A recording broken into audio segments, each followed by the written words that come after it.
ibadah mudah dan nikmat. Puasa itu bukan sesuatu beban, tetapi dia sebuah ibadah yang indah, yang nikmat. Sampai Abu Darda radhiyallahu anhu berkata, kalau bukan karena 3 hal, maka aku tidak ingin hidup sesaat pun di muka bumi ini. Lalu beliau sebutkan yang paling pertama sekali adalah menikmati haus dan laparnya di siang hari Ramadan.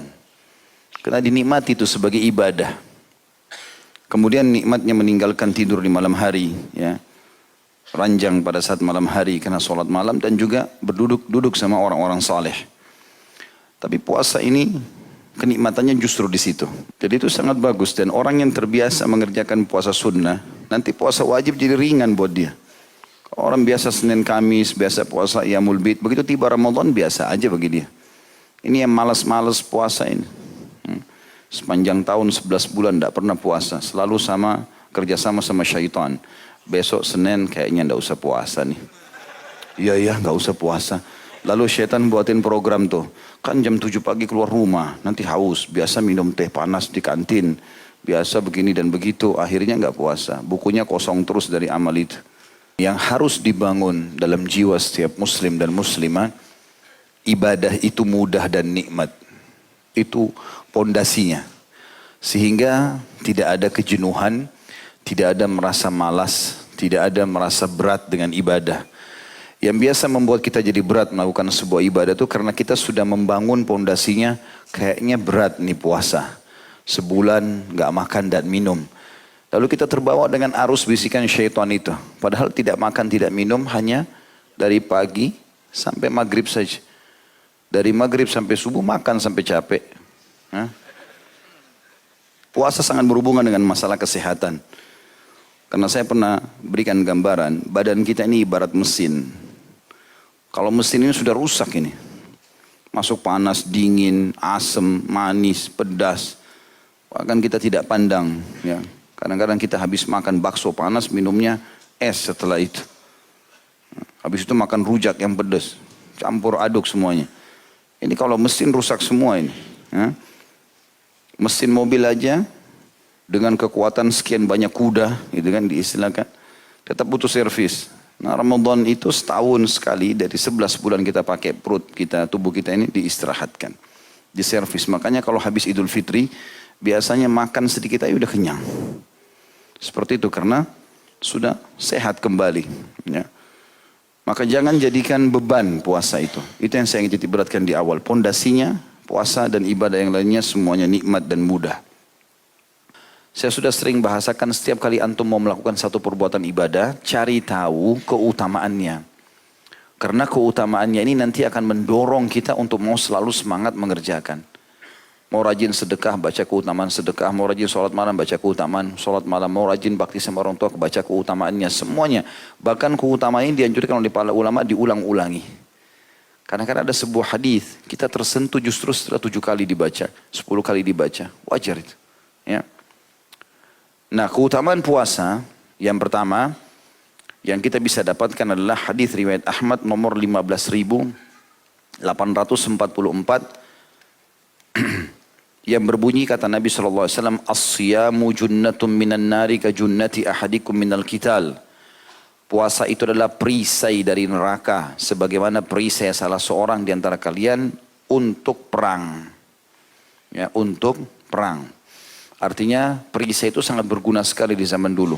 Lemparan panah, lemparan tombak, sabetan pedang, semua bisa ditangkis dengan perisai. Ya. Maka berarti kita bisa menangkis ya, serangan neraka ini atau masuknya seseorang dalam neraka dengan puasa. Dari ini bahasa kiasan yang sangat luar biasa, tinggi sekali maknanya. Artinya betul-betul kita akan tertameng dari api neraka hanya dengan puasa itu. Sebagaimana juga nanti kita lihat bahwasanya 1 hari puasa di jalan Allah, sunnah atau wajib, itu akan menyebabkan kita dijauhkan dari api neraka sejarak 70 tahun. Itulah hadis setelahnya. Hadis yang diriwayatkan Imam Bukhari nomor 2840 dan Imam Muslim 1153. Barang siapa yang berpuasa 1 hari di jalan Allah yang maha suci dan maha pemurah, maka Allah akan menjauhkan wajahnya dari neraka disebabkan puasa hari itu sejauh perjalanan 70 tahun. Ya, dan ini keutamaan yang luar biasa kata ulama. Baik itu puasa sunnah ataupun puasa wajib. Dan memang ibadah itu teman-teman seperti bola salju. Harus selalu digulirkan. Nanti dia makin besar, makin besar, makin besar. Kalau masih ingat dulu contoh rasional saya katakan, kita ini sama syaitan seperti orang yang lomba lari. Kalau antum tetap di garis start, syaitan di sebelah kita, dia bisa membuat kita ini tidak semangat. Seperti kalau musuh sebelah kita, kamu lemah, kamu nggak kuat, kamu pasti kalah. Kita terganggu dengan itu. Dan dia leluasa melakukan, bahkan dia bisa menusuk, bisa menendang, bisa menarik kita. Karena kita nggak lari-lari nih. Tidak memulai ibadah itu. Kalau antum sudah mulai Senin, Kamis, puasa, sudah mulai masuk Ayyamul Bid, itu seperti orang yang sudah mulai lari. Musuh kita kalau dia tidak lari juga mengejar kita, dia nggak bakal dapat kita kan. Maka dia mulai berlari, tapi beda godaannya orang yang sedang berlari dengan orang yang diam di tempat. Kalau orang berlari, dia teriak, kadang-kadang kita dengar, kadang-kadang tidak. Bisa dia jangkau, bisa tidak. Kalau antum lebih cepat larinya, maka dia nggak bisa jangkau itu. Maka ibadah harus mulai dilakukan. Kalau enggak kapan? Kira-kira kapan antum memulai ini? Kalau bukan sekarang. Itu jadi sebuah poin penting. Mumpung masih muda, akhi dan ukhti. Mumpung masih sehat. Kecuali punya udzur syar'i berbeda. Ya. Kemudian juga yang ketiga adalah doa orang puasa diijabah. Apa yang dia sampaikan. Selama dia mulai menahan diri dari azan subuh sampai saat buka puasa.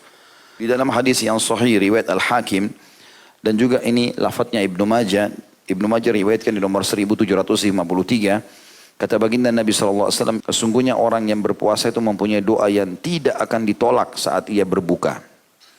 Sampaikan hajat yang paling tinggi, yang paling dibutuhkan. Bahkan dalam sebuah hadis yang dihasankan oleh para ulama, sesungguhnya orang yang puasa itu diijabah doanya selama dia dalam puasanya itu. Jadi mulai pagi, subuh sampai maghrib. Ya. Jadi kita bisa bayangkan teman-teman, kalau misal ini contoh rasional, seseorang di antara kita dipanggil ke istana presiden kah atau ke mana tempat seorang yang punya kedudukan, kemudian dia mengatakan, kalau yang datang kepada saya di jam sekian, maka saya akan terima semua jadi tamu dan apa saja yang dia mau dikasih. Misal pembebasan tanah, jabatan, mungkin orang semua pada antri. Kalau perlu minuman makanannya dipegang. Atau pagi kalau dikasih syarat, boleh tapi nggak boleh makan, nggak boleh minum. Mungkin orang semua akan lakukan. Harus datang pakai baju hitam atau jas hitam, baju kemeja putih. Pasti dilakukan semua. Hanya karena salah satu hajat dunianya diterima. Orang puasa akhi dan ukhti pahalanya besar dan doanya mustajab. Langsung Allah SWT terima. Kalimat Nabi SAW tidak ditolak artinya pasti diterima. Kemudian juga selanjutnya mereka akan mendapatkan satu kem istana di surga dikhususkan untuk orang puasa semuanya. Sebagaimana dalam hadis Bukhari di nomor 1896 dan Imam Muslim juga menyebutkan di nomor 1152. Inna fil jannati baban yuqalu lahu ar-rayyan yadkhulu minhu as-sa'imuna yawmal qiyamah la yadkhulu minhu ahadun ghairuhum yuqalu ayna as-sa'imun fayaqumun la yadkhulu minhu ahadun ghairuhum fa idza dakhalu ughliq falam yadkhul minhu ahad. Sesungguhnya di dalam surga itu terdapat sebuah pintu yang disebut Ar-Rayyan. Orang-orang yang berpuasa masuk ke dalam surga pada hari kiamat melalui pintu itu dan tidak ada seorang pun selain mereka yang masuk melalui pintu tersebut. Ditanyakan di manakah orang-orang yang berpuasa, maksudnya rutin berpuasa. Kemudian mereka berdiri dan masuk melaluinya tanpa seorang pun selain mereka. Jika orang-orang yang berpuasa telah masuk, pintu tersebut ditutup sehingga tidak ada seorang pun selain mereka yang bisa masuk melaluinya. Kata ulama hadis yang dimaksud di sini adalah pintu-pintu surga sangat banyak, ada 8 pintu surga dalam hadis yang sahih dikatakan dan akan dipenuhi oleh manusia, gitu kan? Tapi ada satu pintu dikhususkan bagi orang yang rutin puasa sehingga tidak ada orang lain masuk di pintu itu. Karena pintu-pintu yang lain orang semua bisa masuk. Di sini dikhususkan. Itu makna yang pertama. Makna yang kedua adalah memang setiap muslim ya, kalau dia mengerjakan semua jenis ibadah ini, maka dia bisa memiliki istana di setiap pintu gerbang itu.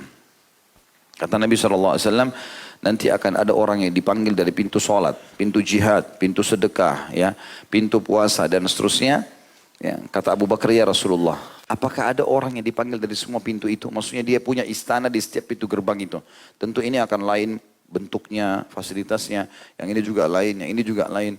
Kata Nabi SAW, ada dan aku berharap kamu salah satunya. Karena semua jenis ibadah maksimal dikerjakan oleh Abu Bakar radhiyallahu anhu. Itu yang dimaksud di sini.